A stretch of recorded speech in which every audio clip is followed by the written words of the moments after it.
শিগগিরই চালু হবে বাংলাদেশ পাকিস্তান সরাসরি ফ্লাইট। দুপক্ষের বৈঠক, ৭১-এর জন্য ক্ষমা ও সম্পদের হিস্যা নিয়ে আলোচনা।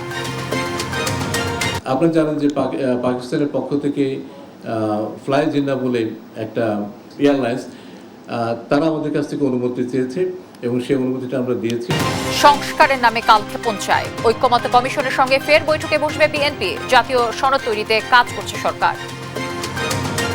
গ্রামীণ ব্যাংকের ওপর সরকারের নিয়ন্ত্রণ কমছে, সংশোধিত আইন অনুমোদন। ব্যাংক লুটেরাদের বিচারে তদন্ত কমিটি করার সিদ্ধান্ত। এবং জুনে মিলতে পারে আইএমএফ এর ঋণের চতুর্থ ও পঞ্চম কিস্তি। অর্থ উপদেষ্টার যুক্তরাষ্ট্র সফরে বিশ্ব ব্যাংকের সঙ্গে চুক্তির সম্ভাবনা। দর্শক, সংবাদ রাতে শুনছিলেন শিরোনামগুলো, সঙ্গে থাকছে আমি তানজিয়া জুথি। বাংলাদেশ পাকিস্তান সম্পর্ক নয়নে ৭১-এর অমীমাংসিত বিষয়গুলোর সমাধান চায় ঢাকা। দুদেশের পররাষ্ট্র সচিব পর্যায়ের বৈঠক ভবিষ্যতে এই ইস্যু নিয়ে আলোচনার ভিত্তি তৈরি করেছে বলে জানান পররাষ্ট্র সচিব জসিমউদ্দিন। বৈঠকে পাকিস্তানের কাছে পাওনা $4.32 বিলিয়ন ক্ষতিপূরণ চাওয়ার পাশাপাশি বাংলাদেশে ৩ লাখের অধিক আটকে পড়া পাকিস্তানি ফেরত নেয়ার বিষয়ে আলোচনা হয়েছে। এছাড়াও সরাসরি বিমান যোগাযোগ ও দ্বিপক্ষীয় নানা ইস্যুতে আলোচনা হয়েছে বলে জানান পররাষ্ট্র সচিব। তবে বৈঠক সম্পর্কে কোনো মন্তব্য করেনি পাকিস্তানি পররাষ্ট্র সচিব আমনা বালুচ। জান্নাতুল মোহনা রিপোর্ট। অতীতে টানাপোড়েন ভুলে দীর্ঘ ১৫ বছর পর বৈঠকে বাংলাদেশ পাকিস্তান। পাকিস্তানের পররাষ্ট্র সচিব আমনা বালুচ বৃহস্পতিবার সকালে রাষ্ট্রীয় অতিথি ভবন পদ্মায় পররাষ্ট্র সচিব জসিমউদ্দিনের সঙ্গে পররাষ্ট্র দপ্তর পরামর্শ এফওসিতে বসেন। এরপর পররাষ্ট্র মন্ত্রণালয়ে এসে বৈঠক করেন পররাষ্ট্র উপদেষ্টা মোহাম্মদ তৌহিদ হোসেনের সঙ্গে। বৈঠক নিয়ে সন্ধ্যায় সংবাদ সম্মেলন করেন পররাষ্ট্র সচিব জসিমউদ্দিন। তিনি জানান, ৭১-এর অমীমাংসিত বিষয় এবং যুদ্ধাপরাধের দায়ে বাংলাদেশের কাছে ক্ষমা চাওয়া নিয়ে আলোচনা হয়েছে। ভবিষ্যতের জন্য যা ভিত্তি তৈরি করেছে। বাংলাদেশের সাথে পাকিস্তানের সম্পর্ক এখন যে জায়গায় দাঁড়িয়েছে, সাম্প্রতিককালে উচ্চ পর্যায়ে যোগাযোগ এবং বিভিন্ন ক্ষেত্রে আমাদের যে সহযোগিতার কারণে, সেটিকে একটা শক্ত ভিত্তির উপর দাঁড় করাতে গেলে আমাদেরকে এই অমীমাংসিত বিষয়গুলো মীমাংসা আসল প্রয়োজন। খুব মজবুত ভিত্তির উপরে দাঁড় করাতে জন্য এই বিষয়গুলোর মীমাংসা উচিত। এবং আমরা মনে করি পাকিস্তানের সাথে বাংলাদেশের এখন যে সম্পর্ক, এই সময়টাতে এই বিষয়গুলো সমাধান করার জন্য একটা উপযুক্ত সময়। পাকিস্তানের কাছে যুদ্ধপূর্ব ক্ষতিপূরণ চাওয়ার পাশাপাশি আটকে পড়া পাকিস্তানিদের ফেরত নিতে ব্যবস্থা গ্রহণ করতে জানানো হয়েছে। বাণিজ্য সম্প্রসারণে খুব শিগগিরই সরাসরি ফ্লাইট চালু হবার বিষয়টি নিশ্চিত হয় বৈঠকে। Former deputy chairman of planning commission বাংলাদেশের, তার একটা হিসাব অনুযায়ী $4,000 মিলিয়ন আর আরেকটা হিসেবে বলা আছে $4.32 বিলিয়ন। আমরা আজকে আলোচনায় এই ফিগারটাই বলেছি। 3,24,147 যারা 14টা জেলাতে 79টা ক্যাম্পে বসবাস করছে। চলতি মাসে 27 তারিখ দুদিনের সফরে পাকিস্তানের পররাষ্ট্রমন্ত্রী বাংলাদেশে আসার কথাও জানান তিনি। এছাড়া বাণিজ্য, বিনিয়োগ, কৃষি, সংস্কৃতি, রাজনৈতিক, আঞ্চলিক ও বৈশ্বিক নিরাপত্তা, প্রতিরক্ষা, শিক্ষা, ক্রীড়া সহ বিভিন্ন বিষয়ে আলোচনা হয়। উভয় পক্ষ দ্বিপাক্ষিক সম্পর্ক। তবে ঢাকা সফর নিয়ে সন্তুষ্টি প্রকাশ করে অন্য কোনো মন্তব্য না করে বিদায় নেন পাকিস্তানি পররাষ্ট্র সচিব। জান্নাতুল মোহনা, দেশ টিভি, ঢাকা। যুক্তরাষ্ট্রের শুল্ক নীতি পুনর্বিবেচনার জন্য মার্কিন প্রতিনিধি দলের কাছে অনুরোধ জানিয়েছে বাংলাদেশ। দ্বিপক্ষীয় বাণিজ্য ঘাটতি কমিয়ে সম্পর্ক উন্নয়নের পাশাপাশি রোহিঙ্গা সংকট সমাধানে জোর দেওয়ার কথা জানান পররাষ্ট্র সচিব জসিমউদ্দিন। জান্নাতুল মোহনার আরও একটি রিপোর্ট দেখব আমরা। ৩ দিনের সফরের শেষ দিন বৃহস্পতিবার দুপুরে যুক্তরাষ্ট্রের দক্ষিণ ও মধ্য এশিয়া বিষয়ক উপসহকারী পররাষ্ট্রমন্ত্রী নিকোল চুলিক ও যুক্তরাষ্ট্রের পূর্ব এশিয়া ও প্রশান্ত মহাসাগরীয় অঞ্চল বিষয়ক উপসহকারী পররাষ্ট্রমন্ত্রী অ্যান্ড্রু হেরাপ, মিয়ানমারে মার্কিন চার্জ দি অ্যাফেয়ার্সের সুজান স্টিভেনসন সহ ৬ সদস্যের প্রতিনিধি দল পর্যায়ক্রমে বাংলাদেশের উত্তর আমেরিকা অনুবিভাগের ডিজি, সচিব ও পররাষ্ট্র উপদেষ্টার সঙ্গে বৈঠক করতে পররাষ্ট্র মন্ত্রণালয়ে আসেন। বৈঠক শেষে সংবাদ সম্মেলনে পররাষ্ট্র সচিব জানান, যুক্তরাষ্ট্রের শুল্ক নীতি পুনর্বিবেচনার জন্য মার্কিন প্রতিনিধিদের অনুরোধ করা হয়েছে। পাশাপাশি দ্বিপাক্ষিক বাণিজ্য ঘাটতি কমিয়ে আনতে আলোচনা হয়েছে। মার্কিন প্রতিনিধি দলের সাথে আমরা দ্বিপাক্ষিক যে বাণিজ্য ঘাটতি সেটি কী করে কমিয়ে আনা যায় সেই বিষয় নিয়েও কিছুটা আলাপ আলোচনা করেছি। 90 দিনের যেই পজটা দিয়েছে সেটাকে আমরা স্টপ হিসাবে দেখছি না। সে 90 দিনের পজের মধ্যেই আমরা কি করে এই যে নতুন বাস্তবতার প্রেক্ষিতে আমাদের দেশের ভেতরে যে সমস্ত স্টেক হোল্ডার আছেন তাদের সাথে কথাবার্তা বলে একটা পথ বের করতে পারে, সেটা নিয়ে আমরা সময়টা ব্যয় করব। তবে বৈঠকে সবচেয়ে বেশি জোর দেওয়া হয়েছে রোহিঙ্গা সংকট সমাধানের উপর। ইউএসএইডের যে সহযোগিতা সেটার পুনর্বিবেচনার কথা বলেছি। বিশেষ করে স্থান পেয়েছে রোহিঙ্গা প্রত্যাবাসন। আগামী সেপ্টেম্বরে নিউ ইয়র্কে আপনারা জানেন যে রোহিঙ্গা বিষয়ে একটা উচ্চ পর্যায়ের সম্মেলন অনুষ্ঠিত হওয়ার কথা রয়েছে এবং এই রোহিঙ্গা প্রত্যাবাসনে আমরা তাদের রাজনৈতিক এবং মানবিক সহায়তা অব্যাহত রাখার জন্য অনুরোধ জানিয়েছি। এছাড়াও সংস্কার কার্যক্রম, জাতীয় নির্বাচন, ইউএসএইড পুনর্বিবেচনা সহ স্বার্থ সংশ্লিষ্ট নানা বিষয়ে আলোচনা হয়। তবে বৈঠক নিয়ে কোনো মন্তব্য জানায়নি মার্কিন প্রতিনিধি দল। জান্নাতুল মোহনা, দেশ টিভি, ঢাকা। প্রস্তাবিত সংস্কারে আলোচনার প্রথম দিনে একমত হতে পারেনি ঐকমত্য কমিশন ও বিএনপি। তবে আলোচনা চলবে বলে জানিয়েছে উভয় পক্ষ।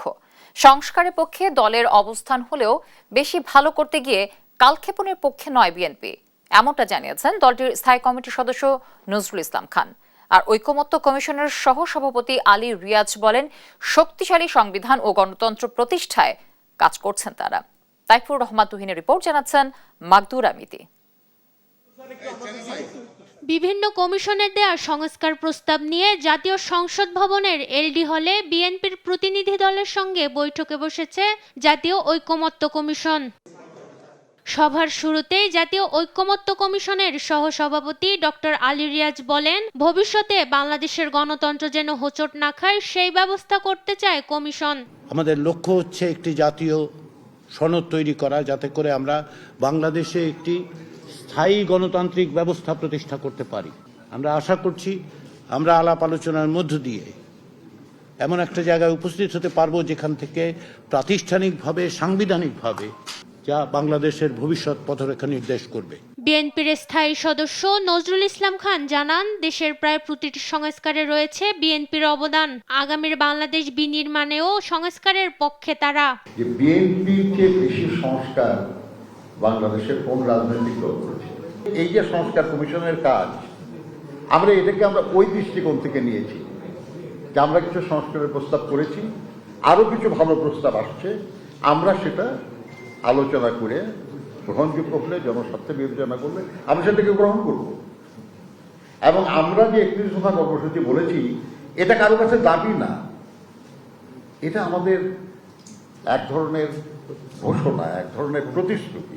পরে বিএনপির স্থায়ী কমিটির আরেক সদস্য সালাউদ্দিন আহমেদ অভিযোগ করেন, 6টি কমিশনের দেয়া সমস্ত প্রস্তাব রাজনৈতিক দলগুলোকে দেওয়া হয়নি। আমরা সংবিধান সংস্কার দিয়ে শুরু করছি, তারপরে জুডিশিয়ারি হবে, এরপরে নির্বাচন ব্যবস্থা হবে। আমরা বোঝাতে চাচ্ছি আমরা সংস্কারের বিষয়ে কতটা সিরিয়াস বিএনপির পক্ষ থেকে। স্প্রেডশিটে সংক্ষিপ্ত হ্যাঁ না জবাব দেওয়ার জন্য যে কাগজগুলো আমাদের দেয়া হয়েছিল, তাতে করে অনেকটা বিভ্রান্তির সৃষ্টি হয়েছে, মিসলিড করা হয়েছে। মাকদুরা মিতি, দেশ টিভি, ঢাকা। 6 দফা দাবি আদায়ে সকালে শিক্ষা মন্ত্রণালয়ের বৈঠকে বসেন পলিটেকনিক ইনস্টিটিউটের আন্দোলনরত শিক্ষার্থীদের একটি প্রতিনিধি দল। সেই বৈঠক শেষে অসন্তুষ্টির কথা জানিয়ে কঠোর কর্মসূচির ঘোষণা দিয়েছেন কারিগরি শিক্ষার্থীরা। বৃহস্পতিবার সকালে শিক্ষা মন্ত্রণালয়ের কারিগরি ও মাদ্রাসা শিক্ষা বিভাগের অতিরিক্ত সচিব রেহানা ইয়াসমিনের সঙ্গে বৈঠকে বসেন পলিটেকনিক ইনস্টিটিউটের আন্দোলনরত শিক্ষার্থীদের 18 সদস্যের একটি প্রতিনিধি দল। শিক্ষা মন্ত্রণালয়ে শুরু হওয়া বৈঠক শেষে কারিগরি শিক্ষার্থীদের প্রতিনিধি মাশফিক ইসলাম অসন্তুষ্টির কথা জানান তিনি। পরে শিক্ষার্থীদের পক্ষ থেকে সারা দেশে মশাল মিছিলের ঘোষণা দেয়া হয়।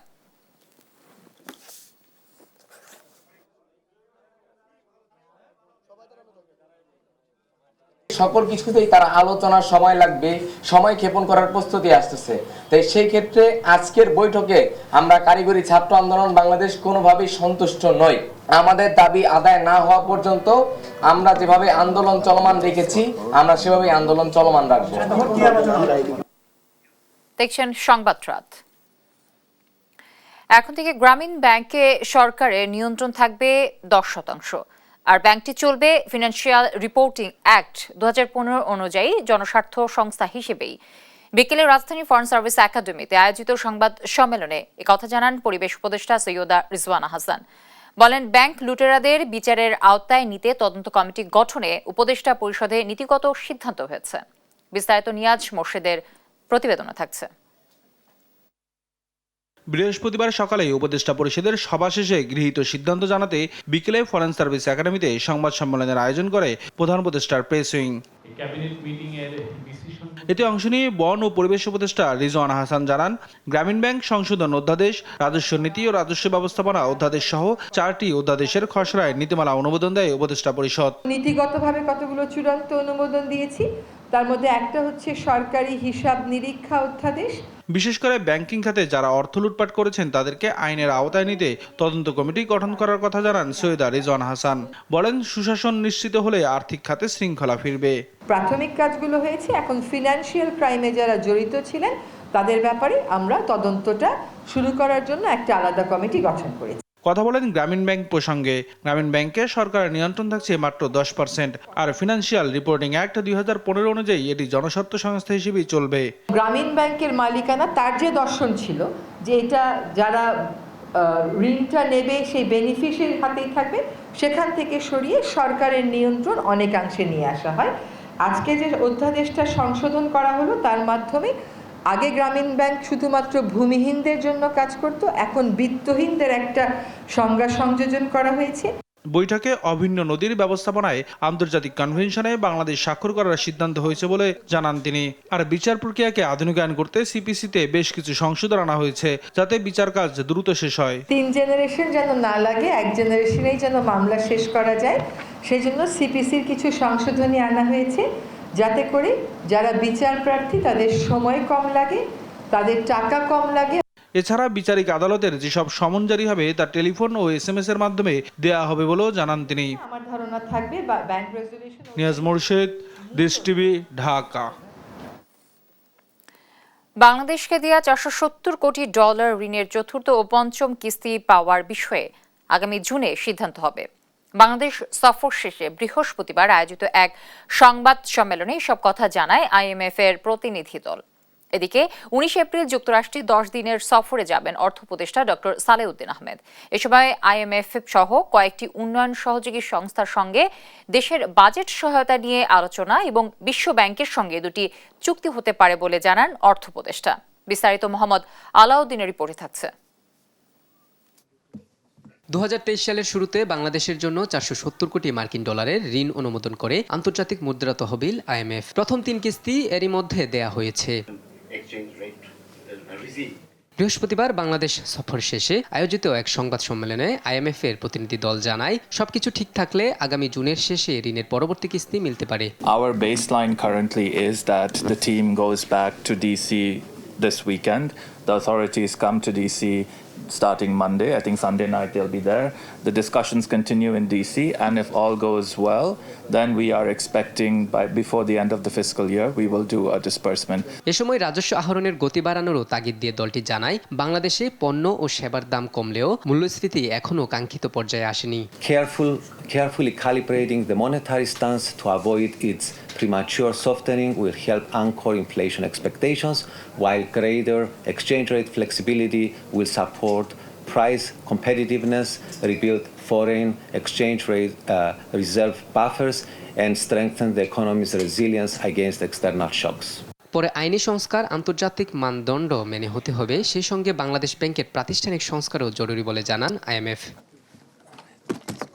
এদিকে সচিবালয়ে অর্থনৈতিক বিষয় ও সরকারি ক্রয় সংক্রান্ত উপদেষ্টা পরিষদ কমিটির সভা শেষে অর্থ উপদেষ্টা ডক্টর সালেউদ্দিন আহমেদ জানান, 19 এপ্রিল থেকে 10 দিনের যুক্তরাষ্ট্র সফরে IMF সহ কয়েকটি উন্নয়ন সহযোগী সংস্থার সঙ্গে দেশের বাজেট সহায়তা নিয়ে আলোচনার পাশাপাশি বিশ্বব্যাংকের সঙ্গে দুটি চুক্তি হতে পারে। আমাদের কতগুলো বাজেট সাপোর্টের ইস্যু আছে, আর কতগুলো প্রজেক্ট ওরিয়েন্টেড ইস্যু আছে। ওয়ার্ল্ড ব্যাংক আছে, ADB আছে, IMF আছে, OPEC ফান্ড আছে, সেগুলো নিয়ে আলাপ করব।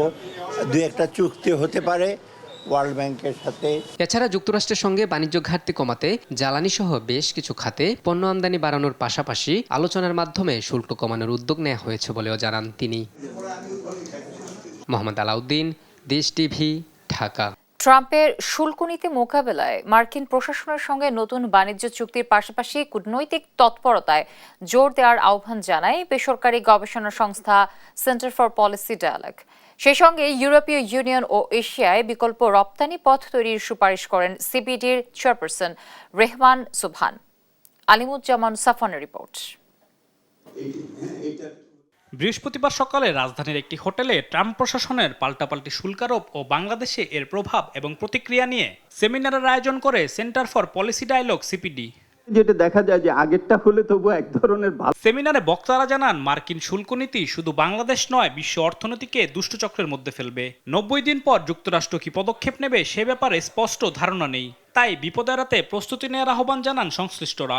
রিয়েলিটি চেক হচ্ছে আমরা কমার্শিয়ালি ভায়াবল কিনা, আমার পণ্য বাণিজ্যিকভাবে প্রতিযোগিতামূলক কিনা। ডাউন দ্য লাইন আপনি যদি আরো পরে 6 মাসের কথা চিন্তা করেন, যে অর্ডারগুলো আমি এখন নেগোশিয়েট করব, সেই অর্ডারগুলো কিসের বেসিসে নেগোশিয়েট হবে? নোবডি নোজ আফটার 90 ডেজ কি হবে। চুক্তি দিয়েই আমরা সমাধান করতে পারবো কিনা সেটা নিয়েও আমি একটু চিন্তিত। এ সময় যুক্তরাষ্ট্রের সঙ্গে দ্বিপক্ষীয় চুক্তি ও বাণিজ্যিক সম্পর্ক উন্নয়নের মাধ্যমে পরিস্থিতি সামাল দেওয়ার পরামর্শ দেন ডক্টর মুস্তাফিজুর রহমান।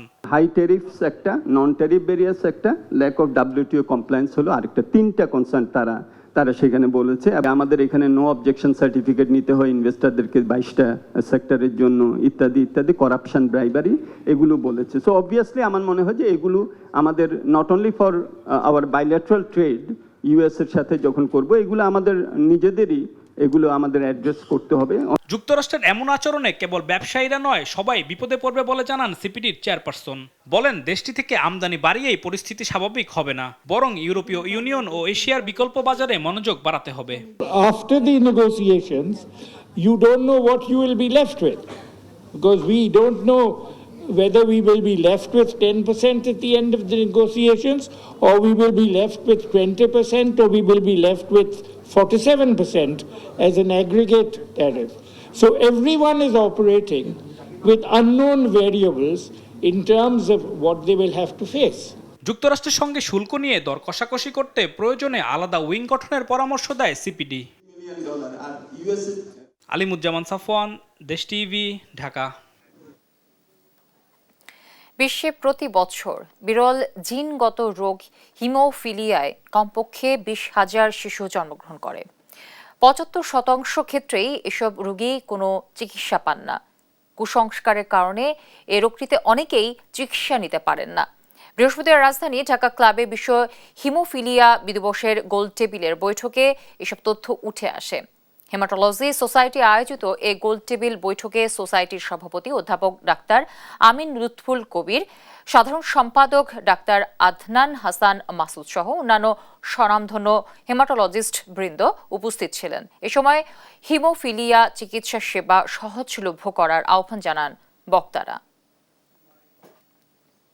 ময়মনসিংহের ঐতিহ্যবাহী মুমিনুন্নিসা সরকারি মহিলা কলেজ থেকে 2024-25 শিক্ষাবর্ষের মেডিকেল প্রকৌশল পাবলিক বিশ্ববিদ্যালয় ভর্তি পরীক্ষায় কৃতিত্বের স্বাক্ষর রাখা শিক্ষার্থীদের সংবর্ধনা অনুষ্ঠান আয়োজন করা হয়।